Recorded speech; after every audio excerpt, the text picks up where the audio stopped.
মানুষ আমাকে টিকতে দেয়নি। আমি আমার স্ত্রী সন্তান সন্ততি হিজরত করেছি বগুড়ায়। শুধু কি সেই জামানায় ঘটেছে? এখনো ঘটে। আমি তাকে বললাম এই বাসাটা ভাড়া 7,000 টাকা। আমি বললাম যে তাহলে আপনি বাড়িঘর করেন না কেন? বাড়িঘর তো করা উচিত। বলছে এত কিতাব কিনেছি আর এত কোর্স করেছি, টাকাই নাই, কি করে বাড়ি করবো? আমি বললাম সন্তান সন্ততি আছে, কখন কি হয়ে যায়, আপনি এরপর থেকে আর কিতাব কিনেন না। এত কিতাব দেখলাম তার স্তব্ধ হওয়ার বিষয়। আমি বললাম আর কিতাব কিনেন, একটু একটু কিনেন, একটু একটু বাড়ির জমি কিনে একটু বাড়ি করার ব্যবস্থা করেন। তার মানে যখনই আপনি দ্বীন ইসলাম সঠিকভাবে লালন পালন করবেন, বুকের মধ্যে ধারণ করার চেষ্টা করবেন, তখন দেখবেন জাতি আপনার পিঠের চামড়া তুলে নেওয়ার জন্য প্রস্তুত। আপনি আগামীকালকে দাঁড়িয়ে জুমার দিনে যদি কঠিন খুতবা দিতে পারেন, পরের জুমায় আপনার খুতবা আল্লাহ জানে কোথায় হবে। বুঝলেন? আপনাকে তাড়িয়ে দেবে কেন? কারণ আমাদের বেশিরভাগই সমাজের যারা মসজিদের দায়িত্ব আছে তারা হয় বন্ধনের মালিক, আনালে ওর বন্ধনের জন্য ঘর ভাড়া দিয়েছে, একটু টাকা পয়সা আছে, সুদখোর, হারামখোর, ওর বউ বিটি পর্দা করে না, এরা সভাপতি, ক্যাশিয়ার ইত্যাদি ইত্যাদি। আমি দিন রাত মানুষকে বলি মসজিদ আল্লাহর ঘর, আল্লাহর ঘর, এর দায়িত্ব যারা থাকবে তারা টোটো চালক হোক, ভ্যান চালক হোক, একেবারে ভিক্ষা করুক, যদি 5 ওয়াক্তের মুসল্লি হয় সেই হবে। শুকুর আলী মসজিদের সভাপতি হবে না, ইদুমিয়া মসজিদের সভাপতি হবে না। ইদুমিয়া বুঝছেন কি? খালি যে ঈদে নামাজ পড়ে আর খালি যে জুমাতে নামাজ পড়ে নাম রেখেছি শুকুর আলী, আর কিছু হচ্ছে রমজান আলী। শুধু রমজান মাসের থেকে পাওয়া যায়, তারপরে রমজানের ঈদের আসর থেকে আর খবরই নেই, জোর থেকে। এদেরকে মসজিদ থেকে সরাতে হবে। কেন? যতদিন না সরাবেন না ততদিন আপনি হক কথা জাতির সামনে পেশ করতে পারবেন না।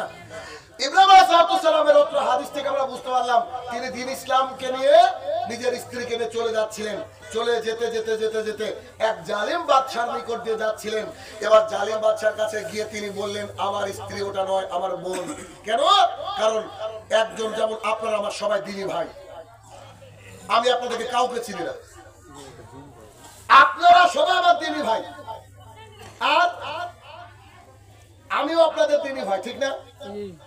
আপনাদের যে রাস্তা আসার সময় আমার ড্রাইভার বলছে যে পরে যেন এদিকে ডেট না দেওয়া হয়, আসলে এদিকে তো কঠিন। তা আমি আবার মজার ছলে বলছি যে যে ভাইগুলো আমাকে নিতে এসেছে ওদেরকে ডাক, দেখে বল যে ভাই আপনাদেরকে প্ল্যান সাইনুর আমাকে মার্ডার করা যদি থাকে অধরা কষ্ট দেন, এখানে মারেন। মানে সুবহানাল্লাহ বিহামদিহি, কি রাস্তা ভাই! এদিকে গঙ্গা, ওদিকে ফুলহার, আর মাঝে শুধু বালি আর বালি। এত কষ্ট, গাড়ি কোথাও বেঁধে যাচ্ছে, কোথাও আসছে, ম্যাপও কাজ করছে না। ম্যাপ এসে আর বলছে আমার আর রাস্তা নেই, তুই এবার যেদিকে যাবি না। তখন ওই ভাইটা গিয়ে আমাদেরকে নিয়ে আসলো। আশ্চর্য, মানে এটার অভিজ্ঞতা জীবনে অনেক বড় অভিজ্ঞতা। তো কি এই যে এতদূর চলে এসেছি, আচ্ছা বলেন তো, এটা ভাবেন না যে আমাদেরকে আমি তো ফোনের ডেট নিই নাকি? আচ্ছা আমার যে শত্রু সেও তো ডেট নিতে পারে কিনা? কোনদিন নিয়ে আমাকে ডেকে মেরে দিল, ইজি ব্যাপার। কিন্তু এই যে দ্বীনি কানেকশন, এটা আল্লাহ তাআলা অটোমেটিকলি করে দেয়। বুঝলেন বিষয়টা? অটোমেটিকলি করে দেয়। তো এইটা আমি বলতে চাইছি যে দ্বীনি ভাই এবং দ্বীনি বোনের সম্পর্ক, এটা আল্লাহ রাসূল যেমন করে বলে গিয়েছেন, তার আগের নবী রাসূলরা এটাই বুঝতেন। তো নিজের স্ত্রীকে তখন তিনি গোপন করার জন্য কি বলেছেন? বোন, অর্থাৎ একজন মুসলমান আর একজন মুসলমানের ভাই অথবা বোন। ক্লিয়ার হলো? আচ্ছা, এরপরে যখন সারা আলাইহিস সালাম বাদশার সামনে গেলেন, বাদশা যে জালিম এটা তিনিরা জানতেন, তাই না? সঙ্গে সঙ্গে এখানে দারুণ একটা কথা বলছি আপনাকে, বাড়িতে নিয়ে যাবেন কথাটা কি? আমরা সালাত আদায় করি কেন বলেন তো? নামাজ পড়ি কেন? আল্লাহ বলেছে প্রতিদিন 5 ওয়াক্ত সালাত মুমিন মুসলমানদের উপর ফরজ। এই তো, এটাই তো নাকি? কিন্তু আমি আপনাদেরকে বলবো এটা তো আল্লাহ তাআলা বলেছে। আরো এক ধাপ এগিয়ে আমরা আরেকটা কথা শুনতে পারি, সেটা কি? আমরা যদি আশঙ্কা করি যে কোথাও আমরা বিপদে পড়বো, তার আগের মুহূর্তে যদি 2 রাকাত সালাত আদায় করে আল্লাহর কাছে দোয়া করি, নিশ্চিত আল্লাহ আমাদেরকে সাহায্য করবে। সুবহানাল্লাহ। বুঝতে পেরেছেন? শুধুমাত্র মাগরিব ইশা পড়বেন তা নয়, যখন আপনার বিপদ চলে আসবে 2 রাকাত সালাত আদায় করে যদি আল্লাহ তাআলার কাছে দোয়া চান, নিশ্চিত আল্লাহ সুবহানাহু ওয়া তাআলা দোয়া কবুল করবে। এই যে গঙ্গা যেভাবে ভাঙছে দেখলাম, হয়তো সামনে বছর আর এই এলাকা টিকবে কিনা সন্দেহ। আপনারা যদি খালেস অন্তরে দোয়া কবুলের রীতিনীতি মেনে যদি আল্লাহ দরবারে দোয়া করেন, আমি আশাবাদী এই গঙ্গাকে আল্লাহ তাআলা ঘুরে দিতে পারে কি পারে না। আর যদি বেশি হারাম করে থাকে তো আল্লাহ আনবেন, কিছু করার নেই। দেখে বুঝতে পারবেন যে আপনার এলাকার কজন মানুষ সালাত আদায় করে, কজন মানুষের মুখে দাঁড়িয়ে আছে, কজন মানুষের বউ বিটি পর্দা করে, দেখে বুঝতে পারবেন যে গঙ্গা ভাঙবে কি ভাঙবে না। আচ্ছা, তো তিনি দোয়া করলেন, দোয়া করার আগে কি আদায় করলেন? সালাত আদায় করলেন। এখান থেকে শিক্ষা নেন, যখনই কেউ কখনো বিপদে পড়বেন সঙ্গে সঙ্গে কি করবেন? আল্লাহ দরবারে সালাতে দাঁড়িয়ে আল্লাহ তাআলাকে বলবেন, হে আমার প্রতিপালক, তুমি আমাকে এই করো সেই করো ইত্যাদি যতটুকু বলার আপনি বলবেন। আমরা এখান থেকে শিক্ষা পেলাম। 2 নম্বর, দোয়া করার অন্যতম আরো একটা আদব হচ্ছে আল্লাহ সুবহানাহু ওয়া তাআলার কাছে দোয়া করতে গেলে অথেন্টিসিটি লাগবে। অথেন্টিসিটি জিনিসটা কি? এটা হচ্ছে এই জিনিস যে, আচ্ছা আমি ধরেন আপনাকে বললাম যে আমি প্রতি রাতে বেলা তাহাজ্জুদ পড়ি, বললাম আপনারা বললেন মাশাআল্লাহ সুবহানাল্লাহ আলহামদুলিল্লাহ শায়নুর রহমান কত ভালো, কিন্তু আল্লাহর কাছে দোয়া করতে গিয়ে বলছি, আল্লাহ তুমি তো জানো আমি প্রতি রাতে তাহাজ্জুদ পড়ি। আল্লাহ কি জানে কি জানে না? এখন যদি আমি সপ্তাহে 1 দিন পড়ি আর 5 দিন না পড়ি, আল্লাহকে কি মিথ্যা কথা বলা হলো না? বুঝছেন কি আমার কথা? তার মানে আমাদের অন্তর থেকে, খালেস অন্তর থেকে আল্লাহর কাছে দোয়া করতে গেলে এমন কিছু বলে দোয়া করতে হবে যেটা হচ্ছে রিয়াল, বাস্তব। একটা উদাহরণ দিলে বুঝতে পারবেন। দেখবেন মানুষ যখন হজ করতে যায়, বেশিরভাগ, সবটাই মিলবে এমনটা নয়, বেশিরভাগ ক্ষেত্রে মানুষ যখন হজ করতে যায় ও ওর নিজের টাকা দিয়ে খুব কম হজ করে। ওর বাবা ওকে যে জমিটুকু ভাগে দিয়েছে ওই জমিটুকু বিক্রি করে হজ করতে যায় প্রায় জায়গা।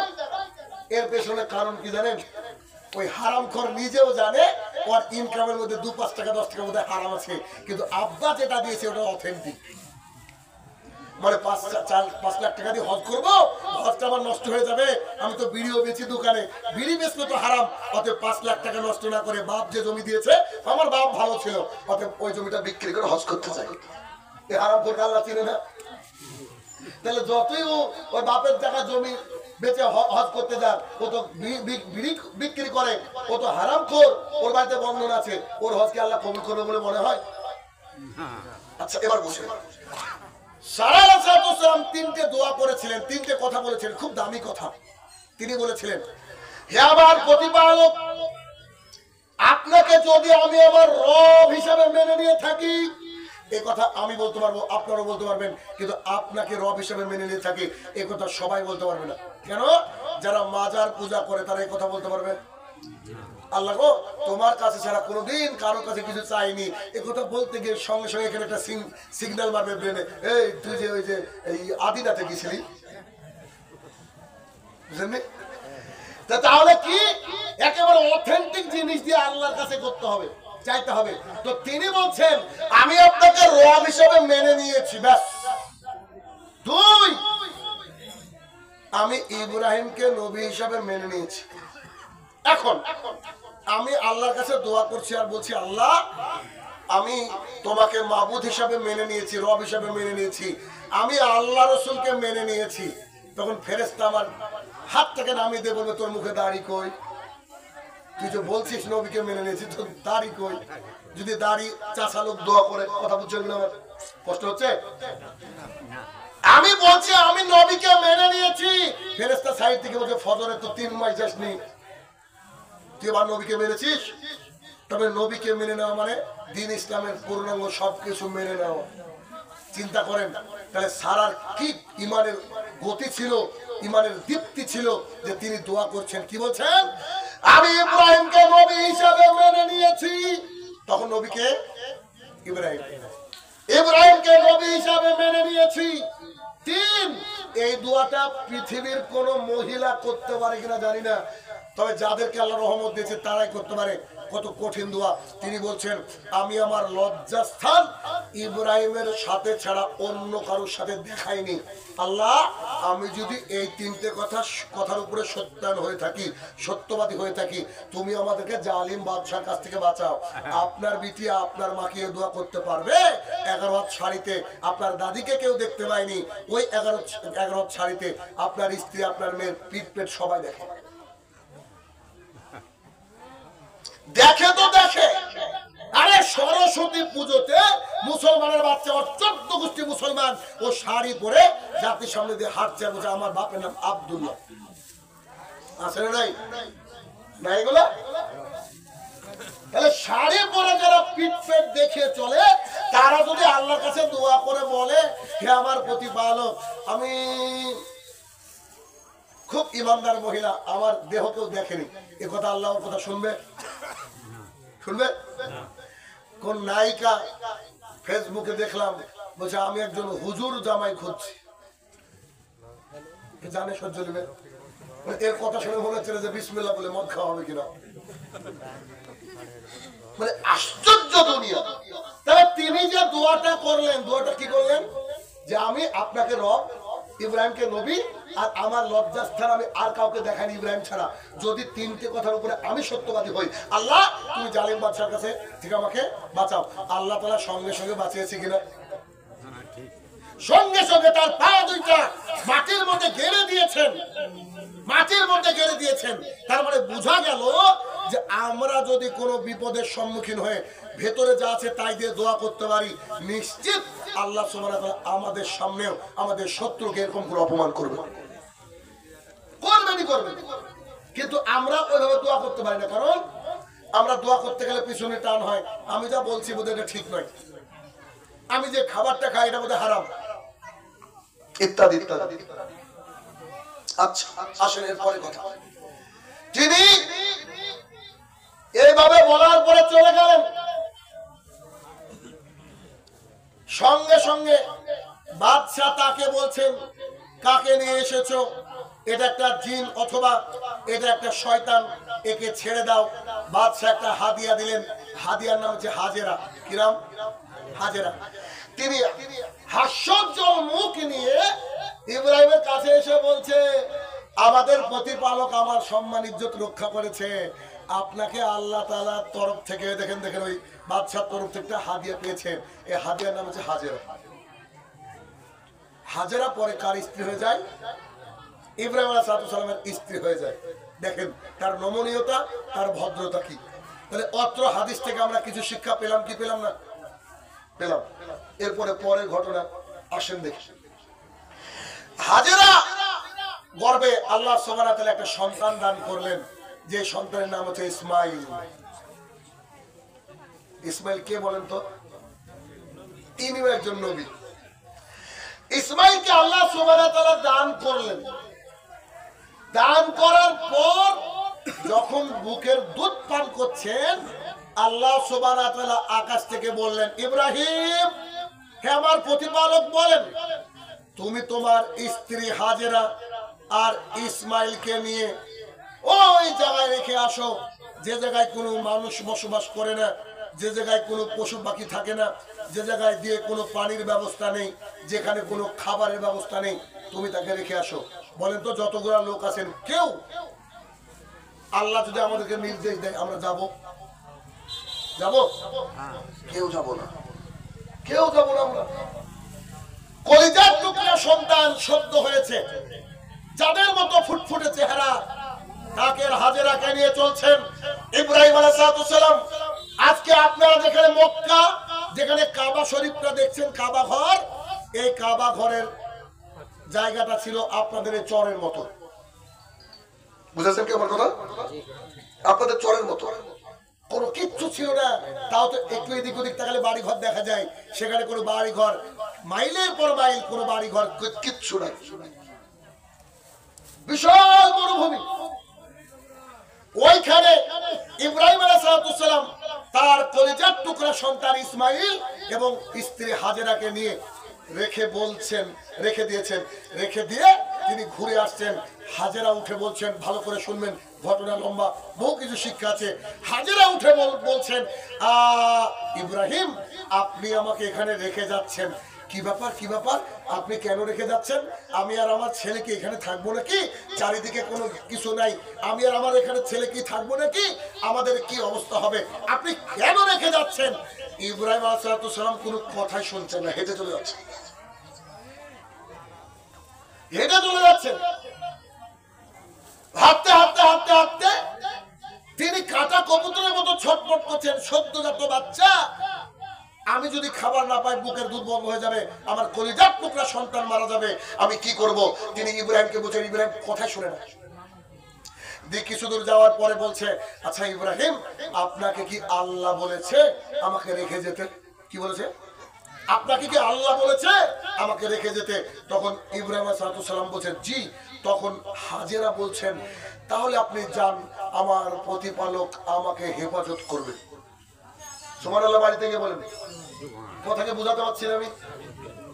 কি করে কল্পনা করা যায় বলেন তো? ইব্রাহিম আলাইহিস সালাম তার সদ্যজাত পুত্র সন্তান এবং স্ত্রীকে এমন একটা জায়গায় রাখছে, 10, 20, 30 কিলোমিটারের মাঝে কোনো বাড়ি ঘর নাই, কোনো পানি নেই, কোনো খাবারের ব্যবস্থা নাই। তো সেইখানে তার স্ত্রী আর ছেলেকে ছেড়ে যাচ্ছে। তো তিনি বলছে যে আল্লাহ রাখতে বলেছে। সঙ্গে সঙ্গে সেই মহিলার কলিজা কত বড় ছিল চিন্তা করেন। সেই মহিলা বলছে, আমার মাবুদ আমাকে নিশ্চিত দেখবে, কোনো ক্ষতি করবে না। এটা কি ভাবা যায়? শাহিনুর রহমান যত ইমানদার হোক, যদি শাহিনুর রহমানের বলে যে তোমার মেয়ে তো 6 বছর বয়স, তোমার এই মেয়েটাকে চরের মধ্যে রেখে চলে যাও, আল্লাহ তোমাকে কালকে পৌঁছে দেবে, আমি কি পারবো? মেয়েকে রাখবো? অসম্ভব, কোনো বিশ্বাস হবে না, ঠিক না? কিন্তু তিনি তার সন্তান এবং স্ত্রীকে রেখে চলে যাচ্ছেন। পরীক্ষা কাকে বলে? এই জন্য বলেছি সমস্ত নবীদের মধ্যে সবচেয়ে বেশি পরীক্ষা হয়েছিল কার? ইব্রাহিম আলাইহিস সালাম। দেখেন কোন দিকে আওয়াজ হয় না ভাই? দরকার নেই, এত দূর শোনানোর দরকার নাই। যাদের ইচ্ছা তারা দিন ইসলাম শেখার জন্য আসবে। কথা বুঝেননি? গোটা গ্রামকে বাইক দিয়ে শোনাতে হবে কে কে দায়িত্ব নিয়েছে, এখানে এসে শুনবে। আর নাহলে দরকার নেই তাদের, তারা এমনি সার্টিফিকেট প্রাপ্ত, জান্নাতে ঢুকবে, টেনশন নেই। তো কি সন্তান এবং স্ত্রীকে যখন রেখে চলে যাচ্ছে, চলে যেতে যেতে যেতে একবার ঘুরে দেখলো না। আচ্ছা, ঘুরে দেখলো না মানে কি বলেন তো? তার অন্তর খুব কঠিন ছিল, স্ত্রীকে এবং ছেলেকে ভালোবাসতো না। কিন্তু আল্লাহর পরীক্ষায় এতটাই তিনি আস্থাভাজন হয়েছিলেন, আল্লাহকে তিনি এত বেশি ভালোবেসেছিলেন যে কিসের আল্লাহ যা বলেছে, আমি একজন নবী মানুষ, মেয়ের নাম ঝামেলা শেষ, ব্যাস। কি ইমান তাদের ছিল চিন্তা করেন। ইব্রাহিম আলাইহিস সালাম চলতে চলতে চলতে চলতে সানিয়া নামক একটা জায়গায় এবার তিনি ঘুরে দেখছেন না, তার স্ত্রী সন্তানকে আর দেখা যায় না। তখন তিনি পাহাড়ের পাশে আল্লাহর কাছে 2 হাত তুলে বললেন, হে আমার প্রতিপালক, এমন একটা জায়গায় আমি আমার সন্তান, আমি আমার স্ত্রীকে রেখে যাচ্ছি। আল্লাহ গো, সেখানে না পানি আছে, না খেজুর আছে, না ফল আছে, না কোনো খাবার আছে। আমি জানি না তারা কি করে বাঁচবে। আল্লাহ, তুমি আমাকে পরীক্ষা করতে চেয়েছো, তোমার পরীক্ষায় পাশ করার জন্য রেখেছি। আমি নিজেও বুঝতে পারছি না তারা 3 দিন বাঁচবে কি 4 দিনের দিন কি মারা যাবে। আল্লাহ, আমি জানি না। আল্লাহ, তুমি আমাকে পরীক্ষায় ফেলেছো, আমি পরীক্ষায় পাশ হওয়ার চেষ্টা করছি। আল্লাহ গো, তুমি তোমার বান্দা বান্দিকে দেখো, আমি চলে গেলাম। কি দোয়া আশ্চর্য! তিনি চলে গেলেন। যতদিন আল্লাহ সুবহানাহু ওয়া তাআলা চাইলেন ততদিন তিনি আসলেন না। কতদিন চেয়েছে জানি না, কতদিন আল্লাহ চেয়েছে জানি না। এবার দেখেন, একদিন ইব্রাহিম আলাইহিস সালাম এবং তার এই যে ইব্রাহিম আলাইহিস সালাম তার স্ত্রী এবং কন্যাকে মানে স্ত্রী এবং সন্তানকে যখন রেখে গেলেন, তিনি রেখে গিয়েছিলেন 1 মশক পানি। কি রেখেছিলেন? 1 মশক পানি আর কিছু কাঁচা পাকা খেজুর। মশক বুঝেন কি? মশকটা বুঝে আমরা যেমন পানি আনি কিসে? কলসিতে, জগে, মগে, তাই না? তো আগেকার জামানার এরকম এদিকে মুখ দেওয়া, এদিকে মুখ মারা, এদিকে মুখ মারা, চামড়ার ব্যাগ, এর মধ্যে পানি পুরে রাখা, তোর নাম হচ্ছে মশক। বুঝতে পারলেন? আচ্ছা বলেন তো, এত বড় একটা ব্যাগ, 1 ব্যাগ পানি কদিন যাবে? 2 দিন 3 দিন, আচ্ছা 5 দিন গেল। যখন তিনার পানি ফুরিয়ে গেল, খাবার ফুরিয়ে গেল, এবার বুক থেকে আর দুধ বেরায় না, স্তনে আর দুধ নেই। তখন তিনি ভাবতে লাগলেন, হে আমার প্রতিপালক, এখন আমি কি করি, এখন আমি কি করি, এখন আমি কি করি। তখন ছেলেও দেখছে কাটা কবুতরের মতো ছটফট করছে, আরে খাবার তো নাই, পানিও নাই, এখন কি করা হবে। তাই তিনি ছেলেকে এই দৃশ্য দেখে তিনি কষ্ট করতে লাগলেন। তিনি ছেলেকে নিচে এক জায়গায় শোয়ালেন। শোয়ানোর পর এক দৌড় দিয়ে উঠলেন, হাঁটতে হাঁটতে হাঁটতে উঠলেন সাফা, এটা একটা পাহাড়ের নাম। কি নাম? সাফা। সাফা পাহাড়ের উপরে উঠলেন, উঠে এই করে দেখতে লাগলেন। উঁচুতে উঠলে আশেপাশে একটু বেশি দেখা যায়, তাই না? সাফা পাহাড়ের উপরে উঠে দেখছেন এইভাবে কোনো লোকজন আছে কিনা, কোথাও কোনো পাখি থেকে উঠছে কিনা, কোথাও কোনো কাফেলা যাচ্ছে কিনা, একটু চিৎকার দিবে, একটু চিৎকার দিবে। দেখছে না না না, দেখতে তো হঠাৎ করে যায় আমার ছেলে তো নিচে আছে। ওখান থেকে হেঁটে এসে ওখান থেকে একটা দৌড় দিয়ে দেখছে, ও আমার ছেলে আছে আলহামদুলিল্লাহ। এরকম করতে করতে ওখান থেকে আবার এক দৌড়ে চলে যাচ্ছে মারওয়া, সাফা মারওয়াতে উঠে দেখছে কোনো লোকজন আছে কিনা। এরকম করতে করতে যখন ছেলে কথা মনে পড়ছে, এই যে কামিজ আছে, কামিজটাকে তুলে জোরে দৌড়াচ্ছে, দেখছে ছেলে আছে, আবার উঠে যাচ্ছে। এরকম করতে করতে করতে সাফা মারা করতে করতে সাতবার তিনি যখন এভাবে ক্লান্ত হয়ে দাঁড়িয়ে আছেন, ঠিক এমতো অবস্থায় যখন খুবই ক্লান্ত, হঠাৎ করে তাকিয়ে দেখছেন ছেলের কাছে একজন ফেরেশতা, যার নাম হচ্ছে জিবরাইল আলাইহিস সালাম। ছেলের কাছে ফেরেশতা জিবরাইল আলাইহিস সালাম ছেলের কাছে দাঁড়িয়ে আছে। জিবরাইল আলাইহিস সালাম করলো কি, তার পা খাড়া দিয়ে এইভাবে এক লাথি দিয়েছে মাটিতে, পাথরে দিয়েছে লাথি দেওয়ার সাথে সাথে চারিদিক থেকে একদম গপ গপ গপ গপ করে পানি উঠতে শুরু করেছে, চারিদিক দিয়ে পানি উঠতে শুরু করেছে। হাজেরা উপর থেকে দৌড়ে এসে পাথর দিয়ে বালি দিয়ে ওটাকে ঢাকার চেষ্টা করছে, মানে ঘেরার চেষ্টা করছে জায়গাটাকে। আর মশকটাকে পানি দিয়ে ভরিয়ে দিয়েছে, নিজে পানি পান করেছে, ইসমাইলকে পানি পান করেছে। করানোর পর দেখছে যে না, কোনোভাবে বাদ দেওয়া যায় না, পানি তো খুব জোরে বেরোচ্ছে, চারিদিক থেকে বেরোচ্ছে। তখন হাজেরা বলছে জম জম জম জম, জমজম কোনো পানির নাম না, জমজম মানে থেমে যাও। নিশ্চয় আজকে প্রথম শুনলেন কথা, বুঝতে পেরেছেন? জমজম থেমে যাও। এটা কোনো পানির নাম নয়। হাজেরা এই কথা বলেছিলেন বলে আল্লাহ তাআলা পানির নাম রেখে দিয়েছে জমজম। তো তিনি বলেছিলেন জমজম, আরে থামো পানি, এরকম হলে তো বন্যা হয়ে যাবে। ঘটনা কি, পানি এখন ছিল না, আর এখন দেখছি পানি, তো বলছে জমজম। তখন এরকম করে তিনি একটা কূপ জারি থাকলো, আর ওইভাবে পানি থেকে থাকলো। তিনি এবার এইখানে পানি পান করতে শুরু করলেন, ছেলেকে নিয়ে বসবাস করতে শুরু করলেন। ঘটনা পুরো বলবো, তারপরে পরের দিকে আপনাকে শোনাবো। কি আশ্চর্য ঘটনা দেখেন। যখন তিনি ওইখানে থাকলেন, ইসমাইল আলাইহিস সালাম বড় হতে লাগলেন, অনেক বড় হয়ে গেলেন। অনেক বড় হয়ে যাওয়ার পর হাজেরা বসে আছে কুয়ার কাছে। জুরহাম বলে একটা গোত্র, যেমন শেখ বংশ, মন্ডল বংশ নাই, জুরহাম বলে একটা গোত্র ওই পাহাড়ের পাদদেশে এসে বসবাস করতে শুরু করলো। ওইখানে না, ওখান থেকে কিছুটা দূরে। তো তারা একদিন বসে আছে, হঠাৎ করে দেখছি এক জায়গায় পাখি উঠছে। তো তখন তারা বলছে, আরে পাখি তো এমনি উড়ে না, যেখানে পানি থাকে সেখানে তো পাখি উড়ে। তো তখন তাদের গোত্র থেকে দুইজন ব্যক্তিকে পাঠিয়ে বলছে ওখানে কি পানি টানি আছে নাকি সন্ধান করে। তো তারা এসে দেখছে একটা মেয়ে বসে আছে, মেয়েটাকে হাজেরা, আর একটা সুন্দর একদম ধবধবে সাদা ফর্সা চাঁদের মতো মুখ একজন ব্যক্তি বসে আছে পাশে। তখন তারা এসে বলছে, এটা কি পানি? জি, এটা পানি। তো বলছে, আপনি কি অনুমতি দিবেন আমাদের গোত্র এসে আপনার আশেপাশে বসবাস করব? তো হাজেরা বললেন, আসেন, প্রতিবেশী পেলে ভালো হয়। তখন তিনারা তাদের গোত্রপতির কাছে ফিরে গেলেন। ফিরে যাওয়ার পর আসলেন, এখানে বসবাস করার সময় বললেন, তাহলে পানির ব্যাপারটা কি করবেন? তো তিনি বললেন, পানির ব্যাপারটার মালিকানা কিন্তু আমার। কে বলছেন? হাজেরা। আমার মালিকানা, আমি যেমন করে পানি দেব তেমন করে পান করবেন, আর আপনার এমনি বসবাস করবেন। এমনি কি করেন? বসবাস করেন। এরপরে যখন ইসমাইল আলাইহিস সালাম বড় হয়ে গেল, বড় হয়ে যাওয়ার পর গোত্র বসবাস করতে লাগলো চারিদিক। তখন একটু একটু করে মানে মানুষ আসতে শুরু করলো, একটা বস্তি, একটা এরিয়া তৈরি হয়ে গেল। তখন ইসমাইল আলাইহিস সালাম বিবাহ করলেন জুরহাম গোত্রের একটা নারীকে। বিবাহ করার পরে কিছুদিন পরে মারা গেলেন তার আম্মা, হাজেরা মারা গেলেন। তো জুরহাম গোত্রের একটা নারীকে তিনি বিবাহ করলেন। এখন তাদের সংসার চলে, টুকটাক টুকটাক করে সংসার চলে। একদিন হঠাৎ করে একটা বয়স্ক মানুষ এসে তাদের দরজায় খটখট করে বলছে, কে আছো? তো আমি বলছি, তুমি কে? তো বলছে, আমি ইসমাইলের স্ত্রী। ও, তাহলে তোমরা কেমন আছো? তো তিনি বলছেন, আমরা খুব একটা ভালো নাই। তো কেন কেন কেন?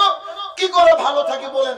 এই জমজমের পানি খাই, আর একটু গোস্ত টোস্ত খাই, আর কিছু নাই, আমাদের এই দিয়ে চলে। গোস্ত আর জমজমের পানি, এ দিয়ে কি মানুষ চলতে পারে? আমরা খুব খারাপ অবস্থায় আছি।